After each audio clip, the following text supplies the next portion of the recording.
அதிமுகவில் இருந்து ஓரம் கட்டப்பட்ட முக்கிய புள்ளிகள் பலரும் திமுக, தவேக என மாற்று முகாம்களுக்கு தாவி வரும் நிலையில் சசிகலாவின் லேட்டஸ்ட் பஞ்ச் அரசியல் வட்டாரத்தை அதிர வைத்திருக்கிறது என்றே சொல்லலாம். குறிப்பாக ஓ. பன்னீர்செல்வம் திமுகவில் இணைந்ததை துரதிருஷ்டவசமானது என்று குறிப்பிட்ட சசிகலா அவர்கள் அவரின் அழிவுக்காலம் நெருங்கிவிட்டது என மரண அடி கொடுத்துள்ளார். துரோகிகளுடன் எதிரிகளுடன் கைகோர்ப்பதை விட அரசியலிலிருந்து முற்றிலும் விலகியிருப்பதே மேலானது என அவர் ஓபிஎஸ்ஐ வறுத்தெடுத்துள்ளது தற்போது பேசும் பொருளாகி இருக்கிறது. அதே சமயம் அதிமுகவின் சீனியர் தலைவரான செங்கோட்டையன் எடுத்த அதிரடி முடிவை சசிகலா மனமாற பாராட்டியிருக்கிறாராம். எதிரியுடனும் சேராமல் துரோகிகளுடனும் இணையாமல் செங்கோட்டையன் புதிய கட்சிக்கு சென்றிருப்பது நல்ல முடிவு என்று அவர் பாராட்டி தள்ளியுள்ளார். சசிகலாவின் இந்த இரட்டை நிலைப்பாடு, அதாவது ஓபிஎஸ்க்கு எதிராகவும் செங்கோட்டையனுக்கு ஆதரவாகவும் அவர் பேசியிருப்பது அதிமுகவின் தொண்டர்களிடையே பெரும் பரபரப்பையும் குழப்பத்தையும் ஏற்படுத்தியிருக்கிறது. மேலும் அது மட்டுமில்லாமல் டெல்லி மேலிடத்தின் அழுத்தத்தால் 2026 தேர்தலை கருத்தில் கொண்டு சசிகலாவை மீண்டும் கட்சியில் சேர்க்க எடப்பாடி பழனிசாமி திட்டமிடுவதாகவும் தகவல்கள் வெளிவந்துள்ளது. தென் மாவட்ட வாக்குகளை ஒன்றிணைக்க கௌரவ பதவி வழங்கி இந்த இணைப்பை சாத்தியமாக்க முயற்சிகளும் நடந்து வருகிறதாம். தமிழக அரசியலின் இருவரும் துருவங்களில் ஒன்றான அதிமுக ஜெயலலிதாவின் மறைவுக்கு பிறகு பல்வேறு பிளவுகளையும் சட்ட போராட்டங்களையும் சந்தித்து வருகிறது. இந்த நிலையிலோ அதிமுகவிலிருந்து பல்வேறு புள்ளிகள் திமுகவில் இணைந்தது பேசும் பொருளாகி இருந்தது. அதே சமயம் தற்போது புதிய கட்சியை உருவாக்கியிருக்கும் சசிகலா அவர்கள் ஓபிஎஸ்ஐ எதிர்த்தும் செங்கோட்டையனை ஆதரித்தும் பேசியிருப்பது அவரது கூட்டணி வியூகத்தை மக்கள் மத்தியில் எதிர்பார்க்க வைத்துள்ளது. அது மட்டுமில்லாமல் அதிமுகவின் பலவீனம் என்பது தென் மாவட்டங்களில் முக்குளத்தூர் சமூக வாக்குகளில் ஏற்பட்டுள்ள சரிவு என்பதை டெல்லி மேலிடமும் தொடர்ந்து சுட்டிக்காட்டி வருகிறதாம்.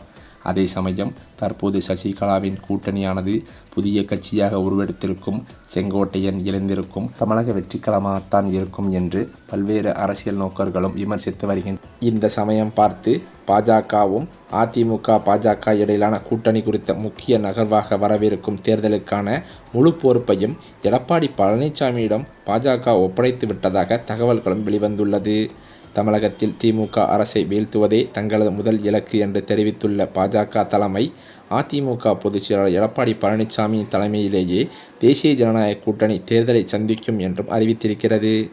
இதன் மூலம் கூட்டணி குறித்த முடிவுகள் மற்றும் தொகுதி பங்கீடு போன்ற முக்கிய அதிகாரங்களை இபிஎஸ் கையில் கொடுத்துவிட்டு பாஜக சற்று பின்வாங்கியிருப்பது அரசியல் வட்டாரத்தில் பெரும் விவாதத்தையே ஏற்படுத்தியிருக்கிறது. பாஜக மாநில துணைத் தலைவர் கே.பி. ராமலிங்கம் உள்ளிட்ட முக்கிய நிர்வாகிகள் எடப்பாடி பழனிசாமி தான் தமிழகத்தில் கூட்டணியின் தலைவர் என்றும் அவரே அடுத்த முதலமைச்சர் வேட்பாளர் என்றும் வெளிப்படையாக தெரிவித்துள்ளனர்.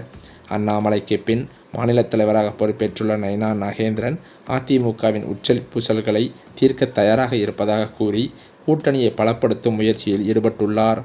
பாஜகவின் இந்த மென்மையான அணுகுமுறை ஏபிஎஸ்ஸின் ஆளுமையை அதிகரிப்பதோடு தமிழகத்தில் ஒரு வலுவான மாற்றத்தை உருவாக்குவதற்கான யுத்தியாகவே பார்க்கப்பட்டும் வருகிறது. மேலும் அது மட்டுமில்லாமல் தனது செல்வாக்கை பயன்படுத்தி எடப்பாடியின் சொந்த ஊரான சேலம் மாவட்ட செங்கோட்டையன் இதைவிட ஈரோட்டில் நடந்ததை விட மிக பிரம்மாண்டமான ஒரு மக்கள் சந்திப்பு நிகழ்ச்சியை நடத்த காட்டப்போகிறார் என்ற தகவல்களும் வெளியாகி வருகிறது. மேலும் அது மட்டுமில்லாமல் ஆளும் திமுக அரசு எதிர்க்கட்சிகளான அதிமுக மற்றும் விஜயின் தமிழக வெற்றிக் கழகம் ஆகியவற்றிற்கு கடுமையான சவாலை அளிக்கும் வகையில் வியக்கத்தக்க பல புதிய அறிவிப்புகளை தனது அறிக்கையில் தெரிவித்துள்ளது. இந்த தேர்தல் அறிக்கை எதிர்க்கட்சிகளின் தேர்தல் வியூகங்களை முறியடிக்கும் ஒரு முக்கிய ஆயுதமாகவே இருக்கும் என்று திமுக வட்டாரங்களும் தெரிவிக்கின்றன. தேர்தல் அறிக்கையை தயாரிப்பதற்கான நாடாளுமன்ற குழு தலைவர் கனிமொழி தலைமையில் 12 பேர் கொண்ட ஒரு வலுவான குழு ஏற்கனவே அமைக்கப்பட்டுள்ளதும் குறிப்பிடத்தக்கது. பொதுமக்கள், விவசாயிகள், வணிகர்கள் மற்றும் இளைஞர்களிடமிருந்து நேரடியாக கருத்துக்களை பெற பிரத்யேக செயலி மற்றும் வாட்ஸ்அப் வசதிகளை முதல்வர் மு.க. ஸ்டாலின் தொடங்கி வைத்துள்ளார். இதன் மூலம் அடிமட்ட மக்களின் தேவைகளை அறிந்து அதற்கு ஏற்றவாறு மகளிர் உரிமை தொகை உயர்வு, அரசு ஊழியர்களுக்கான சலுகைகள் மற்றும் பல இலவச திட்டங்களை இந்த பண்டோரா பாக்ஸ் தேர்தல் அறிக்கையில் இடம்பெறச் செய்ய திமுக முனைப்பு காட்டி வருகிறது. மேலும் தேர்தலுக்கு முன்பாகவே மக்களின் குறைகளை தீர்க்கும் வகையில் அரசு ஊழியர்களை கொண்டு விரிவான ஆய்வுகளை நடத்தவும் அரசு திட்டமிட்டிருக்கிறது. வீடுகள் தோறும் சென்று அரசு நலத்திட்டங்கள் மக்களை சென்றடைந்துள்ளதா என்பதை உறுதி செய்வதோடு பொதுமக்களின் கோரிக்கைகளை படிவங்களாக பெற்று அவற்றுக்கு தீர்வு காணவும் முடிவெடுக்கப்பட்டிருக்கிறதாம். இந்த அதிரடி நடவடிக்கைகள் மற்றும் வலுவான தேர்தல் வாக்குறுதிகள் மூலம் 2026 தேர்தலில் மீண்டும் ஆட்சியை தக்கவைத்து கொள்ளவும் எதிர்க்கட்சிகளின் வளர்ச்சியை தடுத்து நிறுத்தவும் திமுக ஒரு பெரும் அரசியல் சதுரங்க ஆட்டத்தையே தொடங்கியிருக்கிறது. இந்த சூழ்நிலையில்தான் அதிமுகவில் இருக்கும் மூத்த முக்கிய புள்ளிகளே சமீப காலமாக அதிமுகவிலிருந்து விலகி திமுகவில் இணைந்து வருவது வாடிக்கையாகவே பார்க்கப்பட்டு வருகிறது.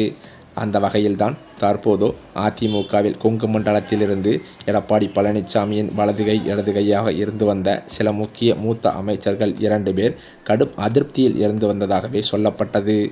அதே சமயம் எடப்பாடி பழனிசாமியுடன் பல்வேறு முறை இந்த கொங்கு மண்டலத்தில் இருக்கும் குறைகளை சொல்லி ஏற்பாடுகளை செய்வதற்கு சில முயற்சிகள் ஏற்பட்டு வந்தாலும் எடப்பாடி பழனிசாமி கண்டுகொள்ளாமல் இருந்து வந்ததாகவே தகவல்களும் வெளிவருகின்றன. இதனை அடிப்படையாக கொண்டு தற்போது கடும் அதிருப்தியில் இருந்து வந்த கொங்கு மண்டல 2 முக்கிய அமைச்சர்கள் அதிமுகவிலிருந்து விலகவே முடிவெடுத்து விட்டதாக அவரது நெருங்கிய வட்டாரங்களிலிருந்து தகவல்களும் வெளிவந்து கொண்டிருக்கிறது. ஏனென்றால் அதிமுகவின் கோட்டையாகவே கருதப்படும் டெல்டா மாவட்டங்களில் அக்கட்சிக்குள் ஏற்பட்டுள்ள இந்த உட்கட்சி பூசலானது பொதுச் செயலாளர் எடப்பாடி பழனிசாமிக்கு பெரும் சவாலாகவே உருவெடுத்திருக்கிறது என்றே சொல்லலாம். வழக்கமாகவே அதிமுகவிற்கு வலு சேர்க்கும் கொங்கு மண்டலத்தில் ஏற்படக்கூடிய சிறு சரிவுகளை டெல்டா மாவட்டங்களில் அறுவடை செய்யும் வாக்குகளை வைத்து ஈடுகட்டி விடலாம் என்று எடப்பாடி பழனிசாமிக்கு ஒரு எண்ணம் இருந்து வந்தது. ஆனால் அந்த எண்ணத்தில் தற்போது மண்ணெல்லை போடும் வகையில் சில டெல்டா மாவட்டத்தின் மூத்த அமைச்சர்கள் அதிமுகவிலேயே பல உட்கட்சி பூசல்களை ஏற்படுத்திவிட்டு கட்சியின் செயல்பாடுகளையும் கட்டமைப்புகளையும் சிதைத்து வருவதாக எடப்பாடி பழனிசாமிக்கு தகவல்கள் வந்துள்ளதாகவும் சொல்லப்படுகிறது.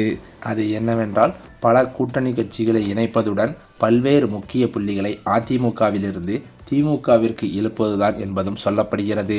மேலும் கட்சியை அடகு வைத்து விட்டீர்கள் என்று பல புகார்களையே எடப்பாடியிடம் கூறி வருவதாகவும் சொல்லப்படுகிறது. இதன் காரணத்தினால் எடப்பாடியிடம் கடும் மோதல்களும் கண்டிப்பாக அதிமுகவிலிருந்து பல புள்ளிகள் வெளியேறி திமுகவில் இணைவதற்கு வாய்ப்புள்ளதாகவே தகவல்கள் வெளிவந்துள்ளது. மேலும் அது மட்டுமில்லாமல் பாஜகவுடன் அதிமுக கூட்டணி வைத்ததிலிருந்தே அதிமுகவிற்குள் பல்வேறு பிரச்சனைகள் நிகழ்ந்து வருவதாக அதிமுகவின் முக்கிய அமைச்சர்கள் மத்தியில் பேச்சுக்களும் அடிபட்டது. இந்த சூழ்நிலையில் பல்வேறு புள்ளிகள் அதிமுகவிலிருந்து திமுகவில் இணைந்து வருவதும் குறிப்பிடத்தக்கது. அது மட்டுமில்லாமல் தற்போது தேர்தல் தேதி அறிவிக்கப்பட்டதிலிருந்தே தமிழ்நாட்டின் அரசியல் சூழலானது அனல் பறக்க தொடங்கியிருக்கிறது என்றே சொல்லலாம். இந்த சூழ்நிலையில் தமிழக வெற்றிக் கழகத்தின் வேட்பாளர் பட்டியலானது வெளியிடப் போவதாக தமிழக வெற்றிக் கழக நிர்வாகிகள் மத்தியில் பேச்சுக்கள் அடிபட்டுள்ளது. அது மட்டுமில்லாமல் தவேகா நிர்வாகிகளுக்குள் இதனால் புகைச்சல் வரலாம் என்றும் சொல்லப்படுகிறது.